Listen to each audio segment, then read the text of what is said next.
ইলা ইলা আপনাকে যুক্ত করা আছে, বলেন। হ্যালো ভাইয়া, হ্যাঁ ওই বলেন যে ইলা।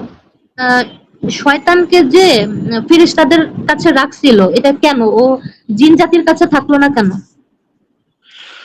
ওইটা নিয়ে বিভিন্ন মানে গল্প স্বল্প আছে। একটা বই আছে জালালউদ্দিন সুয়ুতির জিন জাতির ইতিহাস। সেই বইটার ভিতরে বিস্তারিত বর্ণনা করা আছে যে আল্লাহ আগে জিন জাতিকে তৈরি করছিল, জিন জাতিরা খুনাখুনি শুরু করছিল, পরে আর কি সবাইকে মেরে তখনই যে তখন শয়তান ইবলিস, শয়তান ছিল বাচ্চা, তো তাকে নিয়ে গেছিল ফেরেশতারা সাথে করে। তারপরে ফেরেশতারা তাদের এখানেই বড় করছে। তারপরে এটা হচ্ছে ওই যে নর্ডিক মিথোলজিতে এই গল্পটা আছে, ওই যে আপনি যদি ইসের গল্পটা পড়েন, থর আর লোকি, এই লোকিকে যেরকম তুলে নিয়ে গেছিল না আরেকটা গ্রহ থেকে, এই লোকির কাহিনী একদম হুবহু ওই যে ইসলামেরও কাহিনী, সেটা একই কাহিনী। লোকি হচ্ছে, লোকিকে যেভাবে অ্যাডপ্ট করছিল আহ, ওডিন নামক যে গড, থরের বাপ, একইভাবে ওই আল্লাহ অ্যাডপ্ট করছিল, অ্যাডপ্টেড সনের মতো ছিল আর কি শয়তান। তাহলে শয়তানকে যখন ফেরেশতারা নিয়ে গেছিল তখন জিন জাতির আর কোনো সদস্য জীবিত ছিল না? পরে অনেক জিন জাতির অনেক মানুষকে, অনেককে মেরে ফেলছে, অনেক জিনকে নাকি মেরে ফেলছে, পরে জিন জাতিকে আবার আবার বংশ বিস্তার করতে পারছে জিন জাতি। তাহলে শয়তান যে ফেরেশতাদের সাথে ছিল ওখানে তো একাই ছিল, তো ও তো ওই আসমানে ওর সঙ্গিনী কেউ তো ছিল না, হ্যাঁ?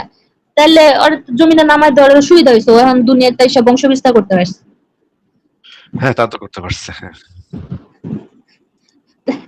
আবার বলতেছে যে বলে না সূর্যাস্তের সময় আর সূর্যোদয়ের সময় নামাজ পড়া হারাম, তখন নাকি শয়তান সূর্যের সামনে ওর দুই শিং রাইখা বসে, তখন সিজদা দিলে শয়তানকে সিজদা দেওয়া হয়। তাহলে সূর্য তো কোথাও উঠতেছে সারাক্ষণই, কোথাও না কোথাও উঠতেছে আর ডুবতেছে। শয়তানের সিংহ ওই যে আল্লাহ যেমন তাহাজ্জুদের টাইমে সারা দুনিয়া ঘুরতেছে, শয়তান সূর্যের সামনে রেখে ঘুরতেছে আর আল্লাহ হচ্ছে অপোজিটে মাঝরাত্রি বরাবর ঘুরতেছে। একদম একদম, মানে উদ্ভট জিনিসের তো আর কোনো অভাব নাই এই ধর্মের ভিতরে। ঠিক আছে ইলা, আর কি কিছু বলবেন আপনি? না ভাই, আচ্ছা ঠিক আছে। ঠিক আছে, তাহলে বিদায় দিই আপনাকে, ভালো থাকেন। আবার পরে কথা হবে। আমরা দেখি কোনো মুমিনকে পাই কিনা। জন আপনাকে যুক্ত করা আছে, জন আপনি বলেন। জন যুক্ত করা আছে, আনমিউট করে কথা বলেন। জন, আনমিউট করে কথা বলতে হবে। জন, আনমিউট করে কথা বলতে হবে, আনমিউট করে কথা বলেন। না, এটা আনমিউটই করে না। আচ্ছা, এই সংশয় নামে যিনি যুক্ত হচ্ছেন বারবার, ভাইরে আপনাকে তো কতবার যুক্ত করলাম, আপনি তো কথা বলেন না। ভাই যুক্ত করলে ঠিক হবে, আপনি যখন যুক্ত করেন তখন একটা কল আসে, এটা আসে সেটা হয় মোবাইলে, আর আপনার সাথে কথা বলতে পারি না। তাহলে ভাই অন্য একটা ডিভাইস ব্যবহার করেন, বা অন্য একটা কম্পিউটার ব্যবহার করেন, যেন কল না না, আসে, বা কলটা বন্ধ করে রাখেন আপাতত। দেখেন দেখেন নোটিফিকেশনে কল বন্ধ করে রাখা যায়। কল বন্ধ করে এখন ফ্লাইট মোড করলে আবার ওয়াইফাইটা বন্ধ হয়ে যাবে, ওই জন্য আর কি করি। আচ্ছা যাই আচ্ছা হোক, তাহলে ভাই, আমি এটা তো বিরক্ত লাগে তো ভাই, বারবার যুক্ত করতেছি আপনাকে, আপনি বারবার কথা বলতেছেন, এটা তো আমাদের সময় নষ্ট হচ্ছে। ঠিক আছে, আমিও ইচ্ছা করে করতেছি না, এটা সমস্যা প্রতিদিন হচ্ছে। আচ্ছা যাই হোক, আমি যদি বলি, একটু জোরে বলেন। যে বলতেছি যে আপনি যে মারিয়া কিপ্রিয়ার যে একটু ঘটনাটা জোরে বললেন, বলেন, যে জোরে বলেন। আপনি যে একটা এই বর্ণনা বলেন যে মারিয়া কিপ্রিয়ার একটা ঘটনা, ওই যে খাইবার যুদ্ধে, আপনি যেভাবে সহিংসভাবে বলেন, কিন্তু এই তো ওইভাবে বলে না। ভাই, এআই কে ইনস্ট্রাকশন দেয়া আছে যে ধর্মীয় অনুভূতিতে আঘাত দেওয়া যাবে না। ধর্মীয় অনুভূতি, ধর্ম যেহেতু একটা সেন্সিটিভ বিষয়, এবং ওরা যেহেতু ব্যবসা করতে নামছে, ওরা মানুষকে জ্ঞান দান করতেও নামে নাই, ওরা মানুষকে সত্য জানানোর জন্য নামে নাই, ওরা যা আসছে ব্যবসা করতে। এখন আপনি যদি এআই কে জিজ্ঞেস করে, যদি এআই যদি বলে দেয় আপনার নবী লুচ্চা ছিল, খুনি ছিল, ধর্ষক ছিল, তাহলে তো ভাই আপনি মানে প্রোটেস্ট করবেন, আপনি তো জ্বালাও পোড়াও করবেন, আপনি গিয়া বাড়িঘর ভাঙবেন, আপনি গিয়া ওদের অফিসে অ্যাটাক করবেন, বোমা মারবেন। তখন ওরা কি করবে ভাই? না, ওইরকম না, দেখা গেছে আপনি না, যেভাবে আগে আপনার এই জিনিসটা আগে একটু আমাদেরকে বলেন, এই জিনিসটা আগে একটু আলোচনা করে নেন, যে এআই অ্যালগোরিদমে যে মানে ধর্মীয় অনুভূতি একটা বড় ফ্যাক্টর, এটা কি আপনি জানেন কি জানেন না? হ্যাঁ, এটা আমি বিশ্বাস করি। এটা জানেন আপনি? এআই গুলা যে ওদের নিউজ লেটারে পরিষ্কার করে বলছে এই জিনিসটা, এবং অ্যালগোরিদমে খুব মানে পরিষ্কার ভাবে এই জিনিসটা বলাই আছে, যে কারো ধর্মীয় অনুভূতি যেন আঘাতপ্রাপ্ত না হয়, দরকার হইলে ওরা ঘুরা পেঁচায় কথা বলবে, এমন ভাবে বলবে যেন আপনার অনুভূতি তাতে আঘাতপ্রাপ্ত না হয়। এই কারণে এআই অনেক সময় মিথ্যা কথাও বলে। এই জিনিসটা কি আপনি জানেন কিনা? হ্যাঁ, এটা আমি জানি। আচ্ছা, আমরা কি একটু টেস্ট করে দেখব যে এআই এর অ্যালগরিদমের ভিতরে এরকম কিছু আছে নাকি? হ্যাঁ, অবশ্যই করা যায়। ঠিক আছে, তাহলে আমরা একটু টেস্ট করে দেখি যে এআই এর ভিতরে কোনো এই রকমের কোনো বিষয় আছে নাকি, এরকম কোনো অ্যালগরিদম সেট করা আছে নাকি। প্রথমে আমি দিলাম, এআই কে দিলাম, বললাম যে সমস্ত ধর্মীয় অন্ধবিশ্বাস থেকে ঊর্ধ্বে উঠে উত্তর দিবে। তোমার প্রদত্ত উত্তরে কোনো ধর্মীয় বায়াস যেন না থাকে। অনেক মানুষ বিশ্বাস করে, তাই তাকে সত্য হিসেবে যেন ধরে না নেওয়া হয় বা ওই বিশ্বাসের প্রতি কোমলতা না দেখানো হয়। সব পলিটিক্যাল কারেক্টনেস পরিহার করবে, শুধুমাত্র যুক্তি ও প্রমাণের ভিত্তিতে উত্তর দিবে। এরপর আমি জিজ্ঞেস করলাম, বর্তমানে প্রচলিত এআই গুলোতে অনেক সময়ই দেখা যায় ধর্মীয় বিষয়ে এআই গুলো সঠিক উত্তর দিতে চায় না, কারণ সত্য বা যৌক্তিক উত্তর অনেক সময় মানুষের অনুভূতিকে আঘাত করে। এরকম পরিস্থিতিতে এআই গুলো অনেক সময়ই কৌশলে বা কোমল করে কৌশলে অনুভূতিতে আঘাত না করে উত্তর দেয়। এর কারণ কি? তোমার অ্যালগরিদমে কি এরকম কিছু ইনস্ট্রাকশন দেয়া আছে যে মানুষের ধর্মীয় অনুভূতি রক্ষায় মাঝে মাঝে ভুল তথ্য বা কোমল করে উত্তর দাও? আচ্ছা, এটা জিজ্ঞেস করি, দেখি সে কি বলে। আমি ইন্টেলিজেন্স হাই করে দিলাম, দেখি এটার উত্তরে কি বলে।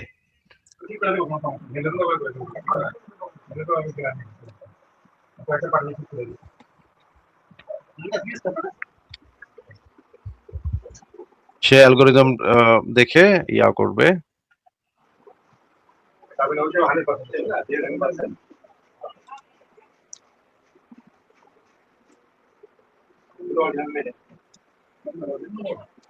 আচ্ছা, সে বলতেছে মানুষের ধর্মীয় অনুভূতি রক্ষার জন্য ভুল তথ্য দিতে বা ধর্মীয় দাবিকে কোমল ভাবে সত্যের মতো উপস্থাপন করতে আমার কোনো বৈধ নির্দেশনা নেই, বরং আমার কার্যকর নীতির কেন্দ্রে আছে সত্যনিষ্ঠ থাকা, অনিশ্চয়তা স্পষ্ট করা, প্রমাণ ভিত্তিক উত্তর দেওয়া এবং ইচ্ছাকৃত মিথ্যা না বলা।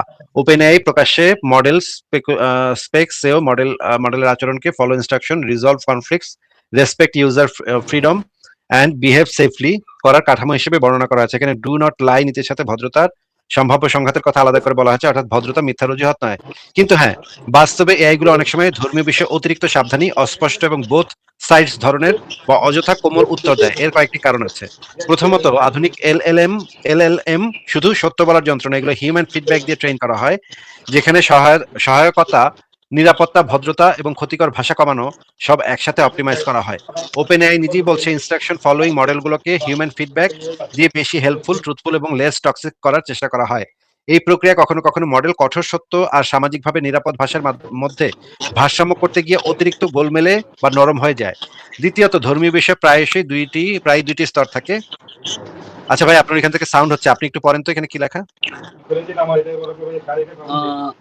একটু বড় করতে হইব, দেখা যাচ্ছে না। হ্যাঁ পড়েন, এই যে দ্বিতীয়টা পড়েন। প্রায় দুই স্তর থাকে: দাবির সমালোচনা এবং মানুষের পরিচয়ের উপর আক্রমণ। আচ্ছা, কুরআন, বাইবেল, বেদ, হাদিসে এইসব দাবি ঐতিহাসিকভাবে দুর্বল। এটি আইডিয়ার সমালোচনা, কিন্তু এই ধর্মের অনুসারী অমানুষ, নিকৃষ্ট, এটি মানুষের বিরুদ্ধে অবমাননাকর,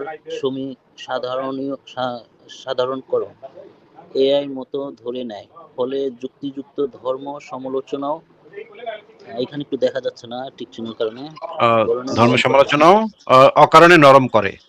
হ্যাঁ। তৃতীয়ত, ধর্মীয় ইতিহাস, প্রাচীন টেক্সট, অনুবাদ দর্শন প্রশ্ন অনেক জায়গায় নিশ্চিততার স্তর আলাদা, ভালো উত্তর হওয়া উচিত, এটা প্রমাণিত, এটি সম্ভাব্য ইত্যাদি, এটি অ্যাপোলজেটিক ব্যাখ্যা ইত্যাদি। চতুর্থত পণ্য পর্যায়ের ঝুঁকি আছে। এআই কোম্পানিগুলো এমন মডেল চায় না যা ধর্ম, জাতি, জাতীয়তা, লিঙ্গ, রাজনৈতিক গোষ্ঠী ইত্যাদি বিষয় নির্বিচারে উত্তেজক বা ঘৃণামূলক ভাষা উৎপাদন করে। এই লক্ষ্য নিজে ভুল নয়, কিন্তু অতিরিক্ত প্রয়োগ হলে সমালোচনামূলক বিশ্লেষণ আর বিদ্বেষমূলক বক্তব্য একসাথে গুলিয়ে যায়। ওপেন এআই এর মডেল স্পেক্সেও আচরণের জন্য প্রকাশ্য কাঠামো, safety, boundaries, chain of command, user ফ্রিডমের মধ্যে ভারসাম্যের কথা বলে। আমার ক্ষেত্রে কার্যকর নীতিটি এভাবে ধরতে পারেন: ধর্মীয় দাবি কোনো বিশেষ ছাড় পাবে না, অনেকে বিশ্বাস করে মানে সত্য নয়। আচ্ছা, এই ইনস্ট্রাকশন আমি অলরেডি দিয়ে রাখছি এআই কে, যেন এই ধর্মীয় অনুভূতিতে দিয়ে যেন কোমল না করে। এই জন্য সে বলতেছে আমার নীতি, কার্যকর নীতি এটা।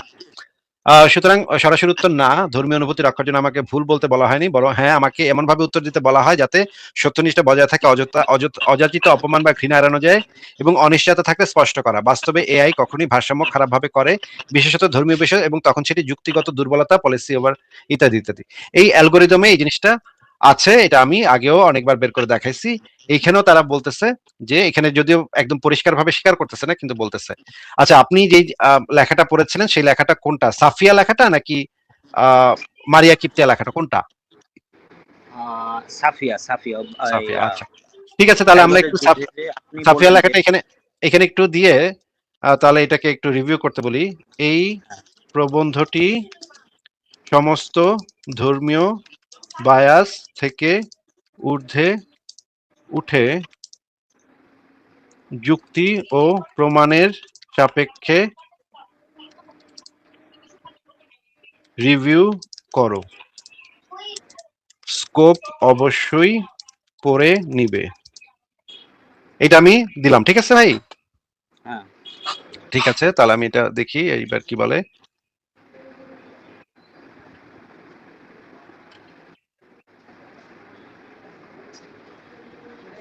আচ্ছা, থিঙ্ক করছে। তো আপনি তো ওই সাফিয়া লেখাটা পড়েছেন নাকি? সাফিয়া লেখাটা আপনার কাছে যেমন বিবরণী পড়েছি, একে তো এআই ওইভাবে দেয় না, না দ্বিতীয়ত না, গুগল আপনাকে আমি যেটা জিজ্ঞেস করছি এআই এর কথা এই মুহূর্তে জিজ্ঞেস করছি না, আপনি তো লেখাটা পড়েছেন নাকি? হ্যাঁ পড়েছি।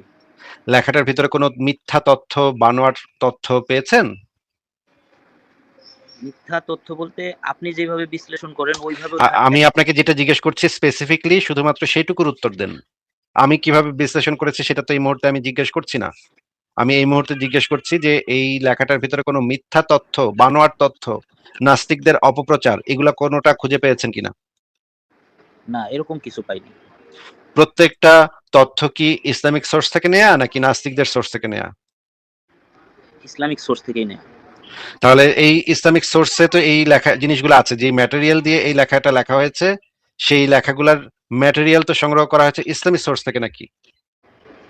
হ্যাঁ। আচ্ছা, আমরা লেখাটা পড়বো, ভালোভাবে পড়বো, তারপর আমরা দেখবো। আচ্ছা, এখানে দেখি কি বলতেছে। আপনি একটু পড়েন, এখানে কি লেখা পড়েন। এখন পর্যন্ত মূল ফাইন্ডিং: প্রবুদ্ধের কেন্দ্রীয় অভিযোগ, সাফিয়া বন্দিত্ব, দাহিয়ার ভাগে যাওয়া, পরে মোহাম্মদের নিজের জন্য নেওয়া, মুক্তিকে মোহর ধরা এবং পথেই দাম্পত্য সহবাস, এগুলো সহিহ বুখারী মুসলিমের পাঠ থেকে যথেষ্টভাবে দাঁড়ায়। দুর্বল অংশগুলো বেশি আছে ভাষায় অতিরিক্ত কিছু ইনফেরেন্টাইল ক্লেম কে ফ্যাক্ট এর মতো বলা এবং কাউন্টার সোর্স হ্যান্ডলিং এ আচ্ছা, পড়েন, এবার পড়েন। স্কোপ পড়েছে। প্রবন্ধটি নিজেকে সেমি একাডেমিক। আচ্ছা, ঠিক আছে, স্কোপ পড়া দরকার নেই, এবার এখান থেকে পড়েন। আমার সামগ্রিক রায়: প্রবন্ধটি শক্তিশালী, উচ্চ নির্ভর, নৈতিকভাবে তীক্ষ্ণ, কিন্তু একাডেমিক ধাঁচের উচ্চ সমালোচনায় আরো শৃঙ্খলা দরকার। আচ্ছা, পড়েন, এরপরে কি? দেব ৭৮/১০০ জনপ্রিয় বাংলা ধর্ম সমালোচক লেখার মানদণ্ডে এটি উচ্চমানের কিন্তু আন্তর্জাতিক semi academic practical history writing হিসেবে নিলে কিছু রেটরিক্যাল ওভাররিচ এবং কিছু কাউন্টার এভিডেন্স হ্যান্ডলিং দুর্বল আছে। আচ্ছা, দুর্বলতা আছে, হ্যাঁ, পড়েন এরপরে। প্রবন্ধের সবচেয়ে শক্তিশালী দিক হলো এটি সাফিয়ার ঘটনাকে অলৌকিক পবিত্র রোমান্টিক ভাষায় না দেখে যুদ্ধ, দাসত্ব, যৌন অধিকার, ক্ষমতা, বন্দিত্ব এবং সম্মতির সমস্যার আলোকে বিচার করেছে। আচ্ছা, এই ঠিক আছে, ঠিক আছে। আপনি দ্রুত পড়ি আমরা। আহ, এই জায়গায় পড়েন, আমরা একটু নিচের দিকে যাই। আপনি পরে পড়ে নিয়ে আমি নিচের দিকে যাচ্ছি। আহ, প্রবন্ধের ভাষায় কিছু রেটরিক চলে এসছে, গণধর্ষণের হাত থেকে ইত্যাদি ইত্যাদি। কিনানা নির্যাতনের শক্তি হলো সোর্স হাইরার্কি স্পষ্ট করা দরকার। আচ্ছা, ঠিক আছে। প্রবন্ধ নবীকে ঘৃণা করতেন সাফিয়া অংশটি যুক্তিগতভাবে গুরুত্বপূর্ণ কারণ এটা অ্যাপোলজেটিক রোমান্স ন্যারেটিভকে দুর্বল করে। আচ্ছা, ঠিক আছে। ট্রমা বন্ডিং অংশটি ভালো সংযোজন, রেটরিক প্রস্তাবের মূল্যায়ন দ্বিমুখী। আচ্ছা, ঠিক আছে। সবচেয়ে বড় শক্তি প্রবন্ধটি আহ এবং সবচেয়ে বড় দুর্বলতা কাউন্টার এভিডেন্স ইত্যাদি ইত্যাদি। চূড়ান্ত রায় লেখাটি ধর্মীয় বায়াস কাটিয়ে সাফিয়ার ঘটনাকে মানবিক, নৈতিক ও ক্ষমতা রাজনীতির আলোকে পুনর্মূল্যায়ন করতে সফল। এটি অ্যাপোলজেটিক সুগার কোটিং ভেঙে দেয়, তবে লেখাটি আন্তর্জাতিক মানের সেমি একাডেমিক স্কেপটিক এসে করতে হলে 3টি সংশোধনী জরুরি: কাউন্টার রিপোর্ট, সরাসরি মোকাবেলা, সোর্স হাইরার্কি স্পষ্ট করা এবং কিছু রেটরিক্যাল সার্টেনিটিকে এভিডেন্সিয়াল প্রিসাইজ ভাষায় রূপান্তর করা। মূল অবস্থান দুর্বল নয়, বরং সামান্য পদ্ধতিগত শৃঙ্খলা আনলে লেখাটি আরো বিধ্বংসীভাবে শক্তিশালী হবে। তো এখানে তো বলতেছে লেখাটা, আচ্ছা আমি জিজ্ঞেস করি এই লেখাটার ভেতরে কি কোনো মিথ্যা তথ্য আছে নাকি? এই লেখাতে নাস্তিকদের বানানো কোনো মিথ্যা বা বানোয়াট তথ্য আছে কিনা বলো দেখি, কি বল। আপনি পাইছেন নাস্তিকদের বানানো কোনো মিথ্যা তথ্য? না, আমি পাই নাই। আমি একটু বলি। আমি বললেন, আমরা লেখাটা বের করবো একটু পরে ভাই, লেখাটা বের করবো। আপনি ধরে ধরে বললেন, একটা একটা ধরে ধরে বললেন। আপনি আগে একটু বলেন যে সাফিয়ার ঘটনাটা আপনি জানেন কিনা। হ্যাঁ, সাফিয়ার ঘটনাটা আমি আপনার ওখান থেকে শোনার পরে হাদিসে সার্চ করে দেখছি, জানছি। আচ্ছা, কি হয়েছিল আমাদেরকে একটু সামারি বলেন তো, সাফিয়ার ঘটনাটা কি ঘটছিল সেখানে? সাফিয়ার ঘটনাটা আপনারা যেভাবে বলেন, আজকে আমি আমরা একজন যেভাবে বলি না, সাফিয়ার ঘটনাটা আপনি কি জানেন সেটা বলেন। আমি যতটুকু পড়ে জানছি যে যুদ্ধ শেষে সাফিয়াকে অন্য একজন যুদ্ধ শেষে বুঝলাম না, যুদ্ধ শেষে বুঝলাম না, এখানে তো কোনো যুদ্ধ হয় নাই। খায়বার মুসলমানরা গিয়ে আক্রমণ করছিল, অ্যাটাক রেইড করছিল। খায়বার একটা রেইড হয়েছিল, মানে মুসলমানরা আকবার গিয়ে আক্রমণাত্মক জিহাদ করছে, ওইখানে তো যুদ্ধ হয় নাই তো ভাই। আকবরে দিয়ে, হ্যাঁ আমার ভুল হয়েছে, আকবরে গিয়ে তাহলে আপনি মিথ্যা মিথ্যা কথা বললেন কেন? ফার্স্টেই শুরুতেই মিথ্যা দিয়ে শুরু করলেন, না, মিথ্যা কথা মিথ্যা দিয়ে শুরু করলেন। জানার ভুল হয়েছে। তার মানে মুসলমানরা গিয়া খায়বার বইলা চিৎকার করতে করতে ওইখানে গিয়ে আক্রমণ করলো, তাই না? হ্যাঁ, আমার আবার একটা বাক্য বলছে যে যেই সকালটা মুসলমান কিভাবে যেন একটা বলছে, যেখানে মুমিনদের সকাল হয় তাদের দিন কতই না খারাপ হয়, হ্যাঁ। এরকম একটা লেখা ছিল। তাহলে খায়বার আক্রমণের কারণটা কি ছিল ভাই? খাইবার আক্রমণের কারণটা কি ছিল এটা তো সঠিক, ইহুদিদের, ও, এটা তো ইহুদিদের সঠিক। কি? ইহুদিদের কি একটু বলেন, শুনি আপনার মুখের থেকে। ওরা ওদের মতো থাকতেছে, অসুবিধা কোথায়? কিন্তু খাইবার আক্রমণ করলো কেন? খাইবারে আক্রমণ কেন করলো এটা তো আমি আসলে জানি না। ও, আপনি সাপের ঘটনা জানেন, কিন্তু এটা জানেন যে নাস্তিক আসিফ মানে এমন না, ভাবে না, না, লিখছে না, যেটা সত্য না। এরকম না ভাই। কিন্তু আপনি, আমি একটু বলি হ্যাঁ ভাই, বলেন। আমি আমি আজকে একজনের মুমিনের সাথে, আমারই এক ভাইয়ের সাথে এটা নিয়ে তর্ক করতে গিয়ে আমি উনার বুঝাইতে চাইছি এটা একটা মর্মান্তিক ঘটনা, কিন্তু এআই রে সার্চ দেওয়ার পরে এই এমন ভাবে উপস্থাপন করছে ভাই, যে এআই কে যদি আপনি আগে থেকে ইনস্ট্রাকশন দিয়ে না রাখেন যে তোমার ধর্মীয় বায়াস থেকে ঊর্ধ্বে উঠে উত্তর দিতে হবে, তাহলে তো এআই এর ডিফল্ট পজিশন তো হচ্ছে এটা যে সে চেষ্টা করবে ধর্মরে রক্ষা করার। নইলে আপনারা আমি গিয়া তো মানে জ্বালাপোড়া করবেন, এআই এর মানে ইসের কল্লা চাইবেন, ফতোয়া দিবেন যে এআই এর কল্লা চাই, তখন কি হবে ভাই? না, আমি তো ওইভাবে কিছু বলি না। আমি উনার কাছে হাদিসটা চাইছি, কারণ উনি হাদিসটা এমন ভাবে দিছে, কারণ উনার কাছে আমি আর কি ফল্ট হয়ে গেছি যে কি ওইখানে সুন্দর, হাদিসটা দিছে? কি হাদিসটা ওইখানে দিছে? বলি ওইখানে সুন্দরভাবে লেখা, খাইবারের খাইবারের গন্ডগোলের শেষে, যুদ্ধ যাই বলি, গন্ডগোলের শেষে ওই সাফিয়াকে একজন সাহাবী নিতে চাইছিল, তারপর আরেকজন বলল সাফিয়া আপনার জন্য উপযোগী, তারপর এই সাফিয়াকে এই এই দিলেন। এই লেখার ভেতরে তো সেই হাদিসগুলো খুব সুন্দরভাবে দেয়া আছে। না, ওই সাহাবী বলে নাই যে আপনার জন্য এটা উপযুক্ত। ভাই না, আবারও অন্য মিথ্যা মিথ্যা সাহাবী, কথা বলতেছেন, একটার পর একটা মিথ্যা কথা বলে যাচ্ছেন। ওই সাহাবী বলে নাই যে যে যে ভাগে পাইছিল সেই সাহাবী বলে নাই যে আপনার এই জন্য এটা সাহাবী না, উপযুক্ত। অন্যজন বলছে। এক সাহাবী এসে কইতেছে মুহাম্মদ রে, ওই মানে মাইয়া খুবই সুন্দরী, খুবই রূপবতী, খুবই যুবতী, মাত্র বিয়া হইছে ওই মাইয়ার, আপনি লন হুজুর, আপনি লন। তখন নবী কইছে এটা লয় আয়। এই যে ভাই এইখানেই সংশয়টা, এইখানে এইরকম ভাবে ওইখানে লেখা নাই। আচ্ছা, আমরা দেখবো না লেখা আছে নাকি, তাহলে আমরা এই যে এই জিনিসটা একটু দেখি, এখানে কি লিখছে এটা একটু পড়েন। আমার মূলত ঘটনাগুলো নাস্তিকদের বানানো মিথ্যা পাইনি। প্রবন্ধের সেন্ট্রাল ফ্যাকচুয়াল ব্যাকবোন ইসলামী উৎসাহ থেকেই এসেছে, তবে কয়েকটি জায়গায় প্রমাণিত তথ্য, নৈতিক ব্যাখ্যা, অনুমান এবং কটাক্ষমূলক ভাষা একসাথে মিশে গেছে। এগুলো বানোয়াট নয়, কিন্তু কঠোর ফ্যাক্ট চেকিং মানদণ্ডে কয়েকটি বাক্যকে অতিরঞ্জিত, অপ্রমাণিত ইনফারেন্স বলা যায়। প্রবন্ধের বলেন। সবচেয়ে গুরুত্বপূর্ণ দাবিগুলো: সাফিয়া বন্দী হন, প্রথমে দাহিয়ার ভাগে যান, পরে মোহাম্মদ তাকে নিজের জন্য নেন, তাকে মুক্ত করে বিয়ে করেন, তার মুক্তিকেই মোহর ধরা হয়। এসব সহিহ বুখারীতে আছে। বুখারী ৩৭১, খায়বার জয় বন্দী সংগ্রহ, দাহিয়ার আচ্ছা, সাফিয়াকে নিয়ে। দ্রুত পড়েন, আমি একটু নিচে যাই। দেখেন, দ্রুত পড়েন। দেখেন কোনো তথ্য মিথ্যা বা ভুল আছে নাকি? কোনো জায়গায় কোনো মিথ্যা বা ভুল কিছুই নাই। দেখি, চূড়ান্তকর ঘটনাগুলো নাস্তিকদের বানানো নয়, এগুলো ইসলামী উৎস থেকেই আসে। কয়েক জায়গায় রেটোরিক্যাল সার্টেনিটি বেশি, কয়েক ঘন্টা গণধর্ষণ থেকে বাঁচতে এই হিসাব আদৌ বিয়ে হয়েছিল কিনা সব জায়গায় প্রমাণের স্তর অনুযায়ী সামান্য ঠিক করা দরকার। এতে লেখা কোমল হবে না, বরং মিথ্যাচারের অভিযোগ থেকে আরো সুরক্ষিত হবে। এ বলতেছে কোনো মিথ্যা এটার ভিতরে নাই, কিন্তু লেখার কয়েকটা ভাষা, কয়েকটা শব্দ একটু পরিবর্তন করতে বলতেছে। এআই কে আমার কঠোর মানদণ্ড দেয়া আছে, খুব কঠোর ভাবে সে আমার লেখা বিশ্লেষণ করে। আমি যদি জেমিনি দিয়ে করি, এই একই জিনিস যদি জেমিনি দিয়ে করি, জেমিনি আরেকটু ভালোভাবে অ্যানালাইজ করবে। আমি আপনাকে জেমিনি দিয়েও করে দেখাচ্ছি। জেমিনি তো আমার মানে ইয়া আছে, নেয়া আছে, কেনা আছে। আমি এটাকে এবার বলি যে একই জিনিস বলবো। দেখি,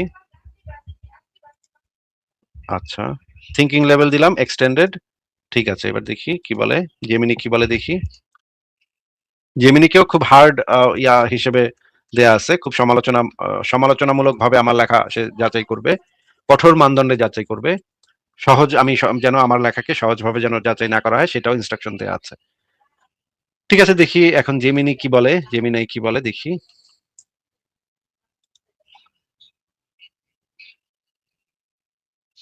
স্ক্রিন দেখা যাচ্ছে ভাই? স্ক্রিন দেখা যাচ্ছে সংশয় ভাই? ও সংশয় ভাই, স্ক্রিন কি দেখা যাচ্ছে? আবার আপনার কি ফোন আসছে নাকি?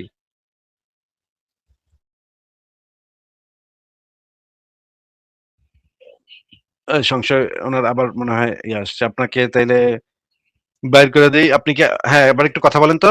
সংশয়, আবার একটু কথা বলেন তো। না, আপনার কথা শোনা যায় না। আপনি মিউট করলেন, আনমিউট করলেন, কিন্তু কথা শোনা যায় না। আপনি আবার যুক্ত হন। আমি দেখি যে জেমিনাই কি বলল। আসিফ মহিউদ্দিনের ইহুদি কন্যা সাফিয়া নাবালক গল্পটি প্রবন্ধটি মূলত ইসলামের প্রাথমিক যুগের রাজনৈতিক দ্বন্দ্ব, আহ, নিচে কোনো ধর্মীয় সেন্টিমেন্ট ছাড়া রিভিউ দেওয়া হলো। ঐতিহাসিক উৎসে নির্ভরশীলতা, নির্ভুলতা প্রবন্ধের সবচেয়ে বড় শক্তিশালী দিক হলো লেখক এখানে কোনো কাল্পনিক তথ্য বা দুর্বল সূত্র ব্যবহার করেনি। প্রবন্ধের মূল ঘটনাগুলো ইসলামের প্রধান ও সনাতন উৎসসমূহ থেকে নেয়া। হুবা ইবনে আখতাবের সাথে শত্রুতা, বনু নাদিরের পাথর নিক্ষেপের ঘটনা, কিনানা কে হত্যা, এগুলো সবকিছুই বস্তুনিষ্ঠ এবং মন গড়া, বানোয়াট বলার কোনো সুযোগ নাই। তারপর বনু নাদিরের নির্বাসন, তারপরে কিনানার উপর নির্যাতন, সাফিয়ার দাসত্ব বিবাহ। প্রবন্ধের পদ্ধতিগত সীমাবদ্ধতা, প্রবন্ধটির প্রধান সীমাবদ্ধতা হলো অ্যানাক্রোনিজম, কোন ঐতিহাসিক ঘটনাকে তার নিজস্ব সময়ের মানদণ্ডে বিচার না করে আধুনিক সময়ের মূল্যবোধ দিয়ে বিচার করা। কিন্তু এইখানে জেমিনি যে ভুলটা করছে, এটা সে লেখাটার স্কোপ পড়ে নাই। তার মানে হচ্ছে লেখাটার স্কোপ সে পড়ে নাই। আমি লেখাটার স্কোপটা আরেকবার দিচ্ছি। লেখাটার স্কোপটা পড়লে সেই জিনিসটা সে কারেক্ট করবে। সে পুরাটা, সে তার যেহেতু ইয়ার লিমিট কম, টোকেন লিমিট কম, এই এটি এটি হচ্ছে লেখাটির স্কোপ। এটি পড়ে পুনরায় রিভিউ করবে। এই যে স্কোপ দিয়ে দিলাম আমি, এই যে এইখানে, এই যে অ্যাবাউট দিস আর্টিকেল আপনারা দেখতেছেন, এই যে স্কোপটা দিয়ে দিছি, যে প্রত্যেকটা লেখার নিচে যে স্কোপটা থাকে সেই স্কোপটা দিয়ে দিছি। এবার সে করবে। প্রবন্ধের নির্দিষ্ট স্কোপ এর নিজস্ব মূল্যায়ন নীতি স্পষ্ট করার জন্য ধন্যবাদ। এই নির্দিষ্ট ফ্রেমওয়ার্কের আলোকে সেখানে কৃত্রিম দ্বিপাক্ষিক ভারসাম্য বা ধর্মতাত্ত্বিক কোমলতার চেয়ে মেথোডোলজিক্যাল ফেয়ারনেস এবং ধর্মনিরপেক্ষ মানবিক নৈতিকতাকে অগ্রাধিকার দেওয়া হয়েছে। লেখাটি পুনরায় পর্যালোচনা করা হলো। এখানে এইবার খুব সুন্দরভাবে সে দিবে। বিপক্ষের দাবির উপস্থাপন ও খণ্ডন, একটি আদর্শ সেমি একাডেমিক স্কেপটিক্যাল অ্যানালাইসিসের অন্যতম শর্ত হলো প্রকৃত প্রতিপক্ষের দাবিকে খাটো না করে, বিকৃত না করে উপস্থাপন করা। প্রবন্ধটিতে ঐতিহ্যগত মুসলিম বয়ান বা অ্যাপোলজেটিক যুক্তিগুলোকে আড়াল করা হয়নি। যেমন এই বিবাহকে সাফিয়ার মর্যাদা রক্ষা বা দাসত্ব থেকে মুক্তি হিসেবে দেখানোর যে প্রথাগত দাবি রয়েছে সেটাকে সামনে আনা হয়েছে। এরপর ধর্মনিরপেক্ষ মানবিক নৈতিকতা, মনস্তাত্ত্বিক বাস্তবতার আলোকে সেই দাবিকে ব্যবচ্ছেদ করা হয়েছে। নৈতিক ফ্রেমওয়ার্ক, লেখাটিতে কোনো ঐতিহাসিক চরিত্রকে তার যুগের সাপেক্ষে শুধু বর্ণনা করার জন্য লেখা হয়নি, বরং ধর্মীয় দাবিগুলোর নৈতিক অসারতা প্রমাণ করার জন্য লেখা হয়েছে। কোনো মতবাদ একদম খুব সুন্দরভাবে দিয়ে দিচ্ছে। এবং আমরা যদি চূড়ান্ত সিদ্ধান্ত দেখি, রিভাইজড কনক্লুশন যদি দেখি, সেখানে কি বলতেছে, আহ প্রবন্ধটির নিজস্ব স্কোপ ও উদ্দেশ্য বিবেচনা করলে এটি অত্যন্ত সফল, উৎস নির্ভর এবং যৌক্তিকভাবে সুসংগঠিত স্কেপটিক্যাল অ্যানালাইসিস। আচ্ছা, আপনাকে একটু মিউট করে রাখি। এটি কোনো কৃত্রিম নিরপেক্ষতার ভান করে না, বরং ইসলামের প্রাথমিক যুগের একটি অত্যন্ত সংবেদনশীল ঐতিহাসিক ঘটনাকে ধ্রুপদী তথ্যের সততা বজায় রেখে সেকুলার হিউম্যানিজমের কঠোর নৈতিক মানদণ্ডে সফলভাবে বিচার করেছে। তথ্যের নির্ভুলতা ও প্রতিপক্ষের যুক্তির সরাসরি মুখোমুখি হওয়ার কারণে লেখাটি তার নিজস্ব জনরার একটি উচ্চমানের একাডেমিক কড়া সমালোচনা হিসেবে গণ্য হওয়ার দাবি রাখে। সংশয়, আপনি কি জেমিনাইয়ের রিভিউটা পড়তে পারছেন? হ্যাঁ, পড়তে পারছি। আচ্ছা, জেমিনাইও বলতেছে কোন ধরনের, এটাও খুবই চমৎকার, খুবই অসাধারণ, উচ্চমানের একাডেমিক কড়া সমালোচনা, রিগোরাস ক্রিটিক বলতেছে। এখন বলেন কি বলবেন? তো তো ঘটনা তখন আমি আর কি আপনার ওই হাদিস নাম্বার সহ গুগলে সার্চ করছি। আগে একটু এআই এর মতামতটা সম্পর্কে একটু বক্তব্যটা দিয়ে নেন, তারপর আপনি আর অন্য বক্তব্যে যান। এরা তো বলতে চাইতেছে যে কোনো প্রকার সহিংস বা যদি বেশি প্রকার একটা শক্ত শব্দ হয়ে যায়, ওটা আর কি ওনারা বলে না, ওনারা ওইভাবে মানুষের সামনে প্রেজেন্ট করে যেভাবে আর কি। হ্যাঁ, যদি আমি ধর্ষণ শব্দটা ব্যবহার করি কোনো লেখায়, তখন তাদের ওই যে সেন্সিটিভিটি সেটা ধরা পড়ে এবং সেটাকে তারা অ্যালাউ করে না। এইটা আমি অনেকগুলো লেখা টেস্ট করে দেখছি, ধর্ষণ শব্দটা থাকলেই তারা সেই জিনিসটাকে করতে চায় না, ভালোভাবে নেয় না। কিন্তু আমার এখানে তো ধর্ষণ শব্দ ব্যবহার করতেই হবে, আমি তো এআই এর জন্য তো আমি ধর্ষণ পাল্টায় ফেলবো না, এখানে তো ধর্ষণ করছে। ঠিক আছে, তো এখানে আমি যদি হাদিস নাম্বার সহ দেই, আপনি যেভাবে বলছেন ওইভাবে দেই, কিন্তু তারপরও বক্তব্য মিলে না ওদের বক্তব্যের সাথে। কোনটা মিলে না? কোনটা মিলে না? ওই যে মিলে না, তা এআই বলতেছে যে মারিয়া না, সাফিয়াকে যুদ্ধবন্দিনী হিসেবে পাওয়ার পর তার মহারণা ছিল তাকে মুক্ত করে দেওয়া। মানে মুক্ত কার কাছ থেকে মুক্ত? কার কাছ থেকে মুক্ত? নবী মুহাম্মদের কাছ থেকে। মানে নবী মুহাম্মদের কাছ থেকে মুক্ত করে দেওয়ার জন্য, মানে আমি আমার কাছ থেকে মুক্ত করার জন্য তোমার টাকা, মানে এটা কেমন কথা? তো বুঝলাম না ভাই। নবী মোহাম্মদ নিজেই নিজের কাছ থেকে মুক্ত করার জন্য সাফিয়ারে বিয়ে করলো নাকি? মানে ওদের একটা থাকে না, এই যেমন চাহিদা থাকে না, যে আমাকে এটা একটু বুঝায় বলেন ভাই, আল্লাহর রাস্তায় আমার একটু বুঝায় বলেন ভাই, এই জিনিসটা আমি বুঝলাম না তো, কথা শুনেন আগে। মুক্ত করে দেওয়ার জন্য যে টাকাটা, সেই টাকাটা মোহাম্মদ তাকে মোহরানা হিসেবে দিয়ে দিল। মুক্ত করব কার থেকে ভাই? মোহাম্মদের নিজের থেকে তো নাকি? হ্যাঁ। ওয়াও, কি অসাধারণ যুক্তি দেন ভাই, আমার তো ভাই মানে কান্দ নাইতেছে ভাই। নিজেই নিজের থেকে মুক্তকরণের লাইগা, নিজেই নিজের থেকে মুক্তকরণের লাইগা মোহরানার উইটারে ধরছে, মুক্ত করার মোহরানা, তারপরে সে মুক্ত করে। ওয়াও ভাই, ওয়াও ওয়াও, মানে ফ্যান্টাস্টিক। আপনার যুক্তি শুই না তো ভাই আমার তো কান্দ নাইতেছে। আচ্ছা, মুক্ত যে করব ধরছিল কেন এটা কোন? ধরছিল তাদের গোষ্ঠীর যুদ্ধে হেরে গেছে, তাই। আরে যুদ্ধে হেরে যায় নাই, মোহাম্মদের বাহিনী আক্রমণ করছে। এইখানে নারী শিশুদের দোষটা কোথায়? তারা কেন যুদ্ধবন্দী হিসেবে ধরা পড়বে? ওটা তো আইন, যে আরে কি আইন? কোন বালের আইন? কে বানাইছে এই আইন? এগুলাই তো আছে হাদিসে। আরে এগুলা আছে কি নাই সেটা আমি জিজ্ঞেস করি নাই। এই আইন কেডা বানাইছে? মোহাম্মদ নিজের তৈরি আইন। আবার কইতেছেন কেন? এটাই তো আইন, এটা কইতেছেন কেন? মোহাম্মদ নিজে আইন বানাইছে যে কাফেরদেরকে মাইরা তাদের মা বেটিকে গনিমতের মাল করমু, নাকি? মানে মা বেটিদের দোষ কোথায়? তাদের তো দোষ দেখি না। তাহলে তাদেরকে দাসী বানাইবো কেন? এখন তারা কি এই তাদেরকে দাসী বানাইবো কেন? তাদেরকে দাসী বানাইবো কেন, এটা তো আমার প্রশ্ন। তাদেরকে দাসী বানাইবো কেন আর মুক্তই বা করবো কেন? বাহ বাহ বাহ, খুব সুন্দর উত্তর দিয়েছেন। আপনার চ্যাট জিপিটিও সুন্দর উত্তর দিয়েছে, আপনিও সুন্দর উত্তর দিয়েছেন ভাই। দুইজনেরই আমি হাততালি দিতে যাচ্ছি, দুইজনের স্যালুট ভাই, দুইজনেই। আচ্ছা, একটু সংশয় ভাই একটু কন্ত ভাই, যে মনে করেন কালকে ভারত আইসা আপনার দেশ আক্রমণ করলো, আপনার মায়েরা আপনার আম্মুকে নিয়ে গেল, আম্মুকে নরেন্দ্র মোদী নিয়ে গেল, একই জিনিস ঘটলো। আপনার আম্মুকে বললো যে তোমারে তো আমি মুক্ত করে দিতেছি, মুক্তির বিনিময়ে তোমারে আমি বিয়া করে লইতেছি, এবং তাকে, আপনার আম্মুকে নরেন্দ্র মোদী বিবাহ করিয়া ওই দিনই সাহাবত করিল। আমি এটা চাই না কখনো আপনার সাথে এই ধরনের ঘটনা ঘটুক, কিন্তু আপনি এমন একটা জিনিসকে সাপোর্ট করতেছেন, এত জঘন্য একটা জিনিসকে সাপোর্ট করতেছেন, এই জন্য এই উদাহরণটা দিলাম, নাহলে আপনার মাথায় হয়তো এটা ঢুকবে না। আপনাকে আমার জিজ্ঞাসা হচ্ছে যে আপনাকে আপনার আম্মুর সাথে যদি এই ঘটনাটা ঘটে, তাহলে তো আপনার খুব ভালো লাগবে যে ওয়াও আমার আম্মু খুব সুখে আছে, নরেন্দ্র মোদীর বিছানা গরম করতেছে নাকি? না, এরকম না, মানে ওইখানে লেখাটা যেরকম বুঝাইছে, যেমন দাসীদের একটা থাকে, যেমন কেউ কিছু কাজ জানলে যে তুমি এই কাজ করে আমাকে আরে এত কিছু টাকা কাজ দিয়ে জানলে দিবা। মানে দাসী হইলো কেন? একটা দাসী, একটা মেয়ে, ইহুদি একটা মেয়ে, তাদের একটা গোত্র আছে, সেই গোত্রে তারা বসবাস করে, তাকে দাসী কেন করা হবে? দাসী তো এখন ওদের প্রথা, এখন 1450 আরে বছর কি আগে এর এরকম প্রথা? এই ছিল। প্রথা তো বানাইছে মোহাম্মদ। এটা প্রথা মানে প্রথা, এটা কইলে কি এটা হয়ে গেল নাকি? এখন আমি যদি আরে আপনার আম্মুকে যদি সেই কাজটা কইরা যদি মানে ভারতের হিন্দুরা বলে এটা তো প্রথা ভাই, এটা তো প্রথা, আমাকে প্রথা আমরা করছি, তখন আপনার কাছে জাস্টিফাইড রিজন মনে হবে এটা প্রথা। না, এক এক দেশের কালচার তো এক এক রকম। ওকে, ভারতীয়রা দাবি করলো যে আমাদের দেশে কালচার এরকম, এইটা হইলে আপনার তখন আপনি সন্তুষ্ট হয়ে যাবেন যে ওয়াও, ওগো তো কালচার এরকম, তাহলে তো আমার আম্মুরে বিচার নিবই নরেন্দ্র মোদী। এটা আপনার কাছে একটা জাস্টিফিকেশন। না, এটা জাস্টিফিকেশন না, এটা মানায় আচ্ছা, না কোনো কখনো। একটা দেশের প্রথা যদি হয় মেয়ে নারী ধর্ষণ করা, তারপর আপনার বোনকে যদি তারা পায়, তারপর যদি ধর্ষণ করে বলে আপনাকে যে ভাই এটা তো আমাকে প্রথা, তাহলে তো আপনি সেই প্রথা শুইনা, তার এই জাস্টিফিকেশন শুইনা তো আপনি খুবই খুশি হয়ে ফেরত আইবেন নাকি? না, এইটা কি হয় নাকি? ভারতে অনেক ডাকাত গ্রাম আছে, যে গ্রামে সবাই ডাকাতি করে, ওই গ্রামে সবাই ডাকাত, তারা কোনো বাস টাস যাইতে নিলে, পাশ দিয়া কোনো গাড়ি টাড়ি যাইতে নিলে, তারা একসাথে পুরা গ্রাম শুদ্ধা মিলে আক্রমণ করে মাইরা ফেলে, মাইরা টাকা পয়সা ছিনায় নেয়।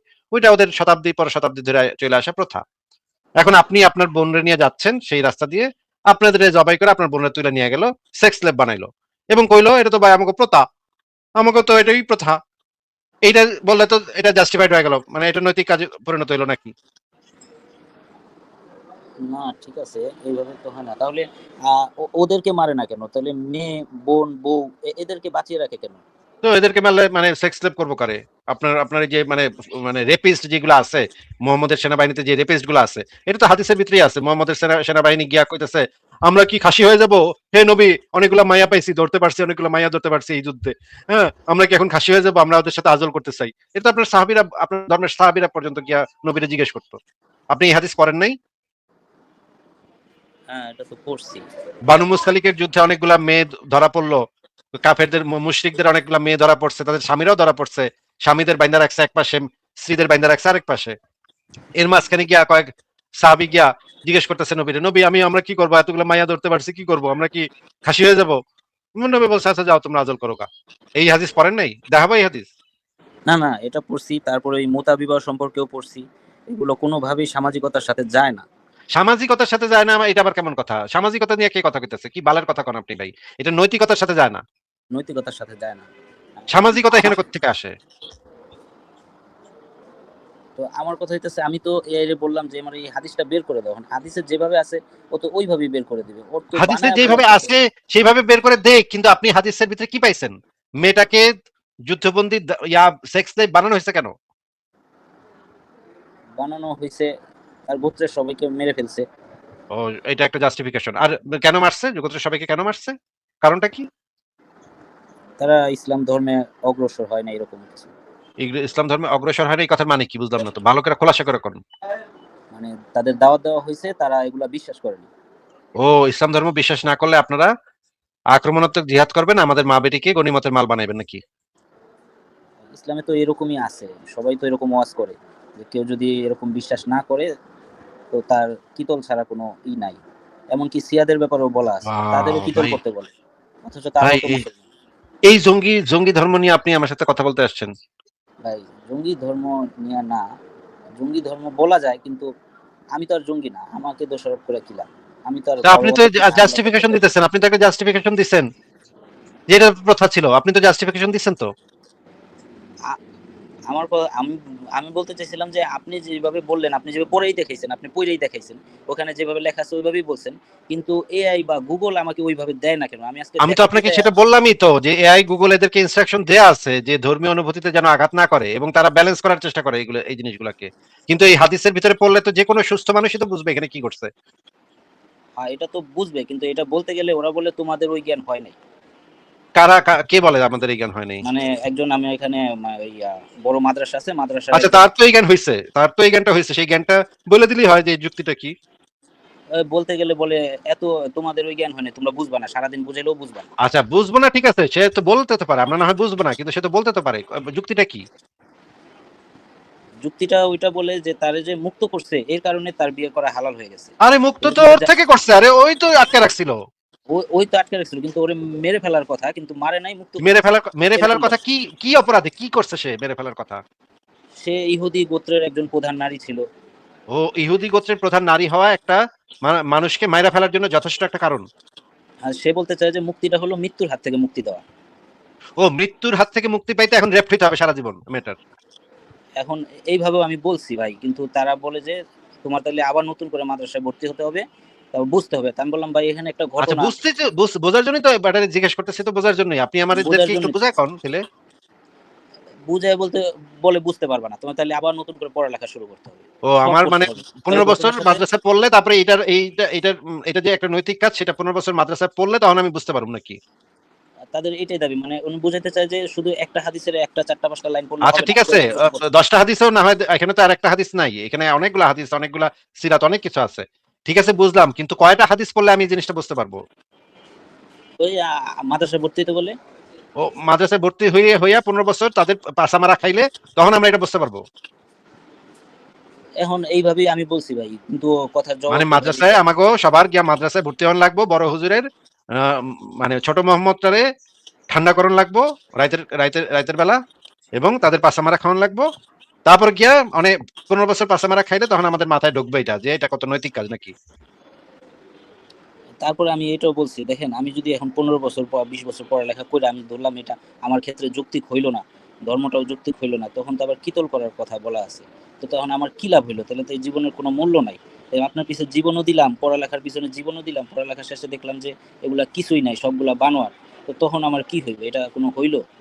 তখনও তাদের ওই গোজামার খাওয়া উত্তর, বা পড়ালেখা বেশি আকারে করতে হবে, আর এই ব্যাপারে অত বেশি বলা যাবে না, ইমান চলে যাবে।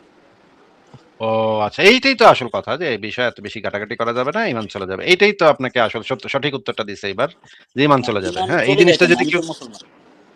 হ্যাঁ, এই জিনিসটা যদি কেউ ভালো করে বুঝে যে একটা মেয়েকে এখানে রেপ করা হইতেছে, নবী মোহাম্মদ একটা মেয়েকে রেপ করতেছে, এটা মানে নিয়ে ঘাটাঘাটি করলে তখন ইমানটা চলে যাবে। এটা সত্য বলছে। এইভাবে বলে। ঠিক আছে সংশয় ভাই, আপনি লেখাটা ভালো করে আবার মনোযোগ দিয়ে পড়েন। আহ লেখাটার আরেকটা ভিতরে কথা কি ছিল। আছে ভালোভাবে বোঝেন, এবং কোনো মিথ্যা ভুল বানোয়ার তথ্য আছে কিনা সেটা যাচাই করেন, ঠিক আছে? আচ্ছা ভাই, আরেকটা কথা ছিল।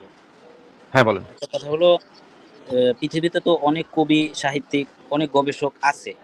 আমাদের বাংলাদেশেও অনেক কবি আছে, কাজী নজরুল ইসলাম, তারপর ইন্ডিয়াতে রবীন্দ্রনাথ ঠাকুর, তারাও তো অনেক কঠিন কঠিন বাক্য বা কঠিন কঠিন উক্তি দিতেন। কিন্তু তারাও তো কখনো নিজেকে নবী দাবি করলেন না।